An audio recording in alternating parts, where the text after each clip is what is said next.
శ్రీ గురుభ్యో నమః. శ్రీకృష్ణ పరబ్రహ్మణే నమః. భగవద్గీత 2వ అధ్యాయము సాంఖ్యయోగం 13వ శ్లోకం నుండి 28వ శ్లోకం వరకు. దేహినోస్మిన్ యథా దేహే కౌమారం యవ్వనం జరా తథా దేహాంతర ప్రాప్తి ధీరస్తత్ర నముహ్యతి. జీవునికి ఈ శరీరమందు బాల్య యవ్వన వార్ధక్యములను అవస్థలు ఎట్లు కలుగుచున్నవో అట్లే మరణానంతరము మరి ఒక శరీరము పొందుటయు తటస్థించుచున్నది. కావున ఈ విషయమున జ్ఞానియగువాడు ఎంతమాత్రము శోకము చెందడు. ఈ శ్లోకంలో దేహి అని చెప్పబడినందువలన ఈ మార్పులు దేహానికే గాని ఆత్మకు కావు అని స్పష్టంగా తెలుస్తోంది. బాల్యం పోయి యవ్వనం వచ్చినప్పుడు కానీ, యవ్వనం పోయి వృద్ధాప్యం వచ్చినప్పుడు కానీ ఎవరూ దుఃఖించడం లేదు. అలాంటప్పుడు వార్ధక్యం పోయి మరణము, దేహాంతర ప్రాప్తి కలిగినప్పుడు ఎందుకు దుఃఖించాలి అని భగవానుడు ప్రశ్నిస్తున్నాడు. ఇక్కడ తెలుసుకోవాల్సిన విషయం ఏంటంటే, బాల్య యవ్వన వృద్ధాప్యము అనే అవస్థలు ఎలా ఉన్నాయో అలాగే దేహాంతర ప్రాప్తి అనే అవస్థ కూడా ఉంది. కానీ దానిని జనులు తెలుసుకోకుండా దుఃఖిస్తున్నారు. మొదటి 3 అవస్థలు ఎంత సత్యమో 4వది అయిన దేహాంతర ప్రాప్తి కూడా అంతే సత్యము. కాబట్టి దానిని గురించి దిగులు పడక ధీరునిలాగా ప్రవర్తించాలని చెప్తున్నాడు భగవానుడు. ఈ రహస్యం తెలిసిన మహనీయులు దానిని గూర్చి పట్టించుకోకుండా అది సంభవించినప్పుడు మేరువు వలె ధీరులై గంభీరంగా ఉంటారు. అయితే కర్మరాహిత్యం పొందడం వలన జ్ఞానికి మాత్రం ఈ దేహాంతర ప్రాప్తి ఉండదు. సామాన్యులకు మాత్రమే ఇది ఉంటుందని గ్రహించాలి. కర్మదోషం ఉన్నంత వరకు ఉపాధికి ఈ 4 అవస్థలు చక్రభ్రమణంలాగా సంభవిస్తూనే ఉంటుంది. కానీ జ్ఞానం వలన కర్మ సంచితం భస్మమైపోయినప్పుడు దేహము, దానికి సంబంధమైన అవస్థలు ఉండవు. అదే మోక్షస్థితి. ఇక ఆ బంధుమిత్రాదుల వలన కలుగు సుఖదుఖాది ద్వంద్వములు అనిత్యములు అని వాటిని లక్ష్య పెట్టవద్దని చెప్తున్నాడు భగవానుడు ఈ 14వ శ్లోకంలో. మాత్రా స్పర్శాస్తు కౌంతేయ శీతోష్ణ సుఖదుఃఖదాః ఆగమాపాయినో నిత్యాః స్థాం స్థితిక్షస్వ భారత. ఓ అర్జున, ఇంద్రియముల యొక్కయు శబ్దస్పర్శాది విషయ సంయోగములు ఒకప్పుడు శీతమును, ఒకప్పుడు ఉష్ణమును, మరొకప్పుడు దుఃఖమును కలిగజేస్తున్నాయి. మరియు అవి రాకపోకలు గలవి అయి అస్థిరములై ఉన్నాయి. కాబట్టి ఓర్చుకొనుము. జగత్ మిథ్య అనే జ్ఞానము లేని వారు బాహ్య పదార్థముల సంయోగం వలన ఇంద్రియాలకు కలిగే శీతోష్ణ సుఖదుఖాది వికారాలను సత్యము అని అనుకొని తమ యందు వాటిని ఆరోపించుకొని బాధపడుతూ ఉంటారు. కానీ ఈ వికారాలన్నీ కూడా ప్రకృతి సంబంధాలే అని, ఆత్మ అకర్త నిర్లేపుడని తెలుసుకున్న వాడికి అటువంటి బాధ ఉండదు. కాబట్టి సమబుద్ధిచే వాటిని సహించుకోవాలని అర్జునుడికి భగవానుడు బోధిస్తున్నాడు. సుఖదుఃఖదాహ అంటే శబ్దాది విషయాల వలన కలిగే సుఖము ఏదైతే ఉందో అది కేవలము సుఖం కాదు, దానిలో దుఃఖం కూడా కలిసే ఉన్నది. ఎలాగంటే కేవలం సుఖము అంటే మళ్ళా దుఃఖం సంభవించకూడదు. కానీ అలా జరగట్లేదు. కొంచెం సుఖం కలగగానే అపరిమితమైనటువంటి దుఃఖం కాచుకుని ఉంటుంది. అందుకే భగవానుడు ఇక్కడ సుఖదాహ అని చెప్పకుండా సుఖదుఃఖదాహ అని వర్ణించాడు. ఆగమాపాయినః అంటే రాకపోకలు కలవి అని అర్థం. సుఖము వచ్చినప్పుడు మురిసిపోకూడదు, ఎందుకంటే అవి మరలా పోతాయి, శాశ్వతం కాదు. అంటే అవి అనిత్యాలు అని అర్థమవుతోంది. కాబట్టి వాటిపై మమకారం, ఆసక్తి కలిగి ఉండకూడదు. అట్టివాడే ధీరుడు అని చెప్పబడతాడు. తాం స్థితిక్షస్వ అంటే ఓర్పు. శీతోష్ణాదులు సంభవించినప్పుడు సమభావంతో ఓర్పుగా ఉండాలి. తితిక్ష అనేది శమదమాది సద్గుణాలలో ఒకటి. ఇక తరువాత అట్లు విషయజనిత సుఖదుఖాదులందు సమదృష్టి కలిగియుండు వానికి ఎట్టి ఫలితం చేకూరుతుందో ఈ 15వ శ్లోకంలో తెలుస్తోంది. యం హి న వ్యథయంత్యేతే పురుషం పురుషర్షభ సమదుఃఖ సుఖం ధీరం సోమృతత్వాయ కల్పతే. పురుష శ్రేష్ఠుడు వగు ఓ అర్జున, ఎవరిని ఈ శబ్ద స్పర్శాదులు బాధింపవో లేదా చలింపచేయవో సుఖదుఖములందు సమభావము కల అట్టి ధీరుడే మోక్షానికి అర్హుడు.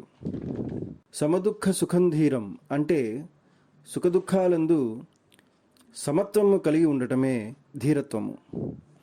ఆత్మయందు స్థితుడై సుఖదుఖముల రెండింటినీ మనోవికారాలుగా వీక్షించేవాడే ధీరుడు.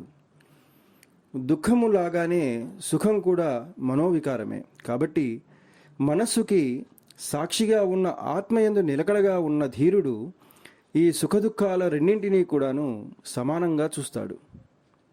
ఇక సోమృతత్వాయ కల్పతే అంటే ఏంటో దాని గురించి కొంచెం విచారణ చేద్దాం.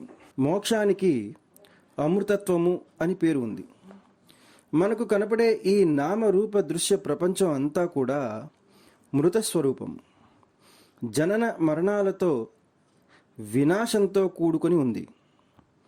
ఆత్మస్థితి రూప మోక్షము మరణరహితమై ఉంది. కాబట్టి మోక్షం అనేది ఆకాశంలోనో స్వర్గంలోనో ఉండే వస్తువు కాదు. అమృత పదవే మోక్షము. అంటే మృత్యురహితమైన ఆత్మస్థితే మోక్షము. దానిని పొందిన వారు మరలా మృత్యువాత పడరు, మళ్ళా జన్మించరు. మోక్షార్హతకై భగవానుడు ఇక్కడ ఏ ఒక్క జాతిని కానీ మతాన్ని కానీ కులాన్ని కానీ పేర్కొనలేదు. ఎవరైతే ఇంద్రియ నిగ్రహం, విషయరాహిత్యం, సుఖదుఖ సమభావం కలిగి ఉంటారో అటువంటి ధీరులే మోక్షానికి అర్హులు అని భగవానుడు చెప్తున్నాడు. ఇక ఏది సద్వస్తువో ఏది అసద్వస్తువో విశదీకరిస్తున్నాడు భగవానుడు 16వ శ్లోకంలో. నాసతో విద్యతే భావో నాభావో విద్యతే సతః ఉభయోరపి దుష్టోస్తు అనయోస్తత్వదర్శిభిః. అసత్యములైనట్టి దేహాదులకు ఉనికి లేదు, సత్యమైనట్టి ఆత్మకు లేమి లేదు. తత్వజ్ఞానులకు వారి రెండింటి యొక్క నిశ్చయమును బాగుగా తెలుసుకుని ఉన్నారు. తత్వదర్శిభిః అంటే తత్వమును ప్రత్యక్షంగా చూసిన వారు అని అర్థం. కేవలం నోటితో పలికేవారు అంటే తత్వవాదిభి కాదు, సత్యాన్ని కరతలామరకంగా గాంచిన వారని అర్థం. అటువంటి జ్ఞానులకి నిత్యానిత్య వస్తు పరిజ్ఞానం బాగా ఉంటుంది. అంటే ఏది ఉంది ఏది లేదు అనేది వారికి బాగా తెలుసు. ఈ దేహాది దృశ్యములన్నీ కూడా నశించేవే కాబట్టి పరమార్థంగా అవి లేవు. అవి ఏ కాలంలోనూ ఉండవు. ఒకవేళ కనిపించినా అవి ఎండమావులలాగా ఆభాస మాత్రమే అవుతుంది. అదే ఆత్మ సత్యవస్తువు. అది లేకపోవడం అనేది ఏ కాలంలోనూ ఉండదు.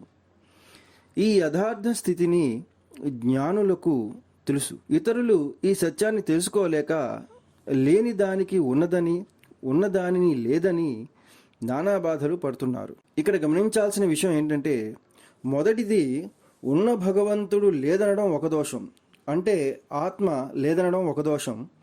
రెండవది లేని జగత్తు ఉన్నదనడం మరొక దోషం. మొదటి దానిని అసంభావన అని, రెండవ దానిని విపరీత భావన అని అంటారు. అసంభావన వలన అంటే మొదటి దోషం వలన సత్యవస్తువు వారికి దూరమైపోవడం వలన నిత్యానందం దూరమైపోతోంది. ఇక రెండవ దోషమైనటువంటి విపరీత భావన వలన అసత్య వస్తువు దగ్గర చేరడం వలన దుఃఖం పొందుతున్నారు. అటువంటి దుఃఖం పోవాలంటే ఉన్నదానిని ఉన్నట్లుగా, లేని దానిని లేనట్లుగా చూస్తే చాలు. తత్వజ్ఞానులు ఈ రహస్యాన్ని గ్రహించి వారి జీవితాలను కృతార్థం చేసుకున్నారు. అది తెలియని వారు సంసార చక్రంలో తగులుకొని దుఃఖాన్ని పొందుతున్నారు. ఈ శ్లోకంలో బ్రహ్మసత్యం జగన్మిథ్య అనే పరమసత్యాన్ని ఉద్ఘాటించడం జరిగిందని మనకి తెలుస్తోంది. ఇంకా భగవానుడు సత్ అసత్తుల రెండింటిలోని సద్వస్తువును గురించి చెప్తున్నాడు ఈ 17వ శ్లోకంలో. అవినాశితు తద్విద్ధి సర్వమిదం తతం వినాశమవ్యయస్యాస్య న కశ్చిత్ కర్తుమర్హతి. ఓ అర్జున, ఈ సమస్త ప్రపంచమును ఏ పరమాత్మ చేత వ్యాపింపబడి ఉన్నదో అది నాశరహితమై ఉన్నది అని ఎరుంగుము. అవ్యయమగు అట్టి ఆత్మకు వినాశము ఎవడునూ కలుగజేయజాలడు. ఈ శ్లోకం ద్వారా మనకి కొన్ని ముఖ్యమైనటువంటి విషయాలు గమనించవచ్చు. అవేంటంటే, సమస్త చరాచర వస్తువులు హృదయస్థమగు ఆత్మచేతనే వ్యాపించబడి ఉన్నాయి అని అర్థమవుతోంది. అందువలన సర్వజీవులను ఆత్మరూపాలుగా తలచి వాటిపై ప్రేమ, దయ, కరుణ కలిగి ఉండాలి. మరొక విషయం ఏంటంటే, భగవంతుడగు ఆత్మ అత్యంత సమీపంలో ఉండడం వలన ఏ కాలంలో కూడా పాపం చేయకూడదు. తన వాస్తవ స్వరూపమైనటువంటి ఆత్మను ఎవడూ కూడా నశింపజాలడు. కాబట్టి సాధకుడు మహాధైర్యవంతుడై ఆనందంతో నిరంతరం అట్టి ఆత్మను గూర్చి మననం చేస్తూ స్వాత్మ సంస్థితుడై మెలగాలి. ఈ విధంగా సద్వస్తువును గురించి వివరించి అసద్వస్తువును గురించి కూడా వివరిస్తున్నాడు భగవానుడు ఈ 18వ శ్లోకంలో. అంతవంత ఇమే దేహాః నిత్యస్యోక్తా శరీరిణః అనాశినో ప్రమేయస్య తస్మాద్యుధ్యస్వ భారత. ఓ అర్జున, నిత్యుడును నాశరహితుడును అప్రమేయుండునగు దేహి యొక్క ఈ దేహములు నాశవంతములుగా చెప్పబడినవి. కాబట్టి నీవు యుద్ధము చేయుము. అంతవంత ఇమే దేహాః అంటే దేహములు అంతము అంటే చావు కలవి. కానీ తాను దేహము కాదు దేహి, శరీరము కాదు శరీరి. శరీరము నశించును కానీ శరీరి లేదా దేహి అయిన ఆత్మ నశించదు. నాశనము చెందే ఈ దేహాలను ఎప్పటికీ నమ్మరాదు. ఈ దేహంతో తాదాత్మ్యం చెందకూడదు. నిత్యుడైనటువంటి ఆత్మనే నమ్ముకొని ఆత్మయే తాను అని భావించాలి అని తెలుస్తోంది. ఇక శరీరిణః అని చెప్పడం వలన ఆత్మ ఎక్కడో దూరంగా లేదు, శరీరంలో వ్యాపించి ఉందన్న విషయం స్పష్టమవుతోంది కదా. కాబట్టి శరీర భావన విడిచిపెట్టి శరీరి భావనను కలిగి ఉండాలి అని చెప్తున్నాడు భగవానుడు. తస్మాద్యుధ్యస్వ అంటే ఆత్మ నశించదు, నీవు దేహము కావు. కాబట్టి ఇంకా దుఃఖాన్ని విడిచిపెట్టి ధైర్యంతో నీ విద్యుక్త కర్మము ఆచరింపము అని భావము. జ్ఞానముతో కూడిన కర్మనాచరింపమని భగవానుడు అర్జునుడికి హితబోధ చేస్తున్నాడు. అంతేకాకుండా ఆత్మ యొక్క స్వరూప స్వభావాలను వివరించి చెప్తూ అది ఎప్పటికీ చంపబడదని తెలియజేస్తున్నాడు భగవానుడు ఈ 19వ శ్లోకంలో. య ఏనం వేత్తి హంతారం యశ్చైనం మన్యతే హతం ఉభౌ తౌ న విజానీతో నాయం హంతి న హన్యతే. ఎవడి ఆత్మను చంపువానిగా ఎరుంగునో లేక ఎవడు చంపబడు వానినిగా భావించునో వారిరువురును వాస్తవమెరింగిన వారు కాదు. యథార్థంగా ఈ ఆత్మ దేనిని చంపుటలేదు, దేని చేత చంపబడుటలేదు. కఠోపనిషత్తులో ఇటువంటి శ్లోకమే ఒకటి ఉంది. అది హంతా చేన్మన్యతే హంతుం హతశ్చేన్మన్యతే హతం ఉభౌతౌ నవిజానీతో నాయం హంతిన హన్యతే. అంటే ఇక్కడ ఆత్మ చంపువాడు కాదు అని చెప్పడం వలన కర్తృత్వాదులు ఆత్మకు లేవని తెలుస్తోంది. ఆత్మ చేయువాడు కాదు, చేయించువాడు కాదు. కర్తృత్వాదులు బుద్ధికే గాని బుద్ధికి సాక్షి అయిన ఆత్మకు కాదు అని తెలియజేస్తున్నాడు. ఇక మరొక విషయం ఏంటంటే, ఆత్మ చంపబడువాడు కాదు అని చెప్పడం వలన శాశ్వతుడు అని, నిర్వికారుడు అని స్పష్టమవుతోంది. కాబట్టి సాధకుడు తాను ఆత్మస్వరూపుడని, మరణరహితుడని, మరణం దేహానికే ఉంటుందని, తాను దేహసాక్షి అయి నిత్య నిరంజనుడై వెలుగొందుచున్నవాడని భావన చేస్తూ ఉండాలి. ఇక ఆత్మ ఎందుకు చంపబడదో స్పష్టం చేస్తూ అతడు నిర్వికారుడు అని చెప్తున్నాడు భగవానుడు 20వ శ్లోకంలో. న జాయతే మ్రియతే వా కదాచిత్ నాయం భూత్వా భవితా వా న భూయః అజో నిత్య శాశ్వతోయం పురాణో నా హన్యతే హన్యమానే శరీరే. ఈ ఆత్మ ఎప్పుడూ పుట్టుటలేదు, చచ్చుటలేదు. ఇది వరకు లేకుండి మరలా క్రొత్తగా కలుగువాడు కాదు. ఈతడు జనన మరణములు లేనివాడు, శాశ్వతుడు, పురాతనుడు.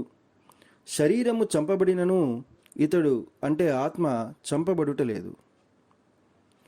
శరీరం నశించిన ఆత్మ నశించడం లేదని చెప్పడం వలన శరీరం కంటే వేరై ఆత్మ సాక్షిగా ఉన్నాడని తెలుస్తోంది. కాబట్టి ప్రతి ఒక్కరూ నశించిపోయే శరీరంతో తాదాత్మ్యం చెందకుండా నశించిపోని ఆత్మే తాను అని నిరంతరం భావించాలి.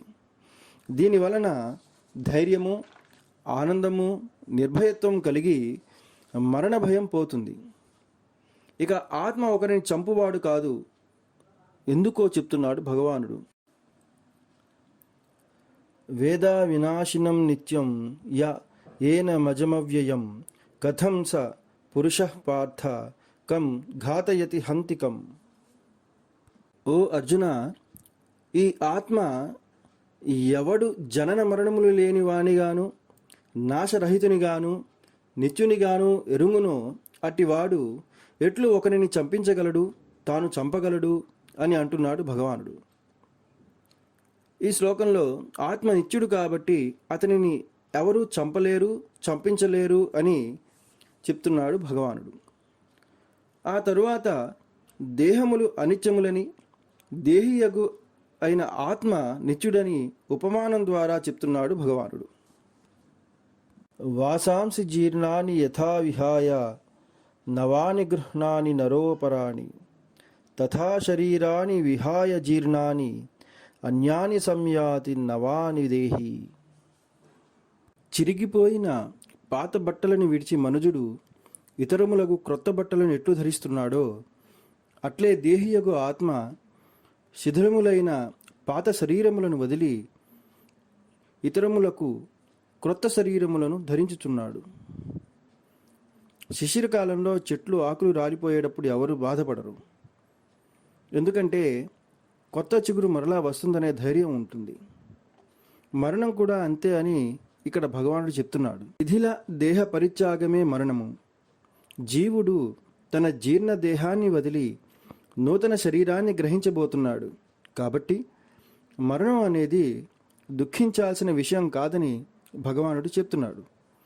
అయితే జ్ఞానం సంపాదించి కర్మ సంక్షయం చేసుకొని మళ్ళా జన్మ కానీ మరణం కానీ లేకుండా చేసుకోవడం సర్వోత్తమం అని భగవానుడు ముందు ముందు చెప్పబోతున్నాడు అర్జునుడికి. ఇంకా ఆత్మను పంచభూతములు ఏవి కూడాను బాధించలేవని తెలియజేస్తున్నాడు భగవానుడు ఈ 23వ శ్లోకంలో.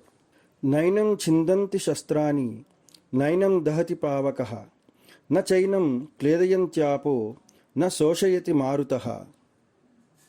ఈ ఆత్మను ఆయుధములెవియో ఛేదింపజాలవు, అగ్ని దహింపజాలదు, నీరు తడుపజాలదు, గాలి ఎండింపజాలదు. జీవుడికి శరీరము, మనస్సు, ఆత్మ అనేవి 3 ఉన్నాయి. ఇవి ఒకదానికంటే మరొకటి అతి సూక్ష్మంగా ఉంటాయి. ఈ స్థూల పంచభూతాలు స్థూలముగా ఉన్న శరీరాన్ని బాధించగలవు, కానీ సూక్ష్మమైన మనస్సును కాదు. అలాంటప్పుడు అతి సూక్ష్మమైన ఆత్మను ఎలా బాధిస్తాయి? బాధించలేవు కదా. అలాగే ఆత్మ యొక్క అవినాశిత్వాన్ని తిరిగి ప్రతిపాదిస్తున్నాడు 24వ శ్లోకంలో భగవానుడు. అచ్చేద్యో యమదా హ్యోయం అక్లేద్యో శోష ఏవచ నిత్య సర్వగత స్థాణు అచలోయం సనాతనః. ఈ ఆత్మ ఛేదింపబడజాలదు, దహింపబడజాలదు, తడుపబడజాలదు, ఎండింపబడజాలదు. ఇతడు నిత్యుడు, సర్వవ్యాపి, స్థిరస్వరూపుడు, నిశ్చలుడు, పురాతనుడు. నిత్య సర్వగతః అనే ఈ 2 పదాలతో ఆత్మ కాలానికి, దేశానికి అతీతము అని వివరించడం జరిగింది. అంటే ఎల్లకాలాలు, ఎల్ల దేశాలను ఉండువాడు కాబట్టి నిత్యుడు, సర్వగతుడు అని అన్నారు. ప్రపంచంలో ప్రతి వస్తువు కాలానికి లోబడి ఉంటుంది. బ్రహ్మాండాలన్నీ కాలగర్భంలో కలిసిపోవాల్సిందే, కానీ ఆ కాలాన్ని ఆత్మ మృంగేస్తున్నాడు. అందుకు అతడిని అంతకాంతకుడు అని కూడా అన్నారు. అంతేకాకుండా ఆత్మ సర్వవ్యాపి కనుక కదలవలసిన అవసరమే లేదు. ఇతడు సనాతనుడు కాబట్టి ఆత్మ తత్వ విచారణ వాస్తవానికి సనాతన ధర్మము. కాబట్టి ఆత్మ విచారణారూపమైన సనాతన ధర్మాన్నే జీవుడు ఆశ్రయించాలి అని తెలుస్తోంది. ఆత్మ శాశ్వతుడని తెలుసుకుని దుఃఖమును పారద్రోలాలని చెప్తున్నాడు భగవానుడు. అవ్యక్తోయమచింత్యోయం అవికార్యోయముచ్యతే తస్మాదేవం విదిత్వైనం నానుశోచితుమర్హసి. ఈ ఆత్మ ఇంద్రియాలకు గోచరము కానివాడు, మనస్సుచే చింతింప సఖ్యము కానివాడు, వికారములు పొందింపదగనివాడు అని చెప్పబడుచున్నాడు. కాబట్టి ఈ ప్రకారంగా తెలుసుకొని నీవు దుఃఖింపతగదు. అథచైనం నిత్యజాతం నిత్యం వా మన్యసే మృతం తథాపి త్వం మహాబాహో నైవం శోచితుమర్హసి. ఓ అర్జున, ఒకవేళ ఈ ఆత్మ దేహంతో పాటు నిరంతరము పుట్టుచూ చచ్చుచూ ఉండువాడని తలంచినను అట్టి స్థితి యందు కూడా నీవీ ప్రకారంగా శోకించుట తగదు. జాతస్య హి ధ్రువో మృత్యుః ధ్రువం జన్మ మృతస్య చ తస్మాదపరిహార్యేర్థే న త్వం శోచితుమర్హసి. పుట్టిన వానికి చావు తప్పదు, చచ్చిన వానికి పుట్టుక తప్పదు. తప్పనిసరి అగు ఈ విషయమున నీవు శోకించుట యుక్తము కాదు. అపరిహార్యేర్థే అంటే ఆత్మజ్ఞానము పొందనంత వరకు ఈ జనన మరణము తప్పించ శక్యము కానివి. ఆత్మజ్ఞానం కలిగినాక ఈ సంసార చక్రం ఆగిపోతుంది. అవ్యక్తాదీని భూతాని వ్యక్తమధ్యాని భారత అవ్యక్త నిధనాన్యేవ తత్ర కా పరిదేవన. ఓ అర్జున, ప్రాణికోట్లన్నీయు పుట్టుటకు పూర్వము కనబడకయు, పుట్టిన పిదప కనబడుచును, మరణించిన తరువాత మరలా కనబడకయు ఉన్నవి. అట్టివాని విషయమై శోకింపనేలా? ఈ ప్రకారం ఆత్మను గురించి గాని దేహం గురించి గాని శోకింప పని లేదని అనేక విధాలుగా చెప్పి అట్టి అద్భుతమైన ఆత్మస్వరూపాన్ని సాక్షాత్కరించుకునే వారు చాలా అరుదని చెప్తున్నాడు భగవానుడు. శ్రీ గురుభ్యో నమః. శ్రీకృష్ణ పరబ్రహ్మణే నమః. భగవద్గీత 2వ అధ్యాయం సాంఖ్యయోగం 13వ శ్లోకం నుండి 28వ శ్లోకం వరకు.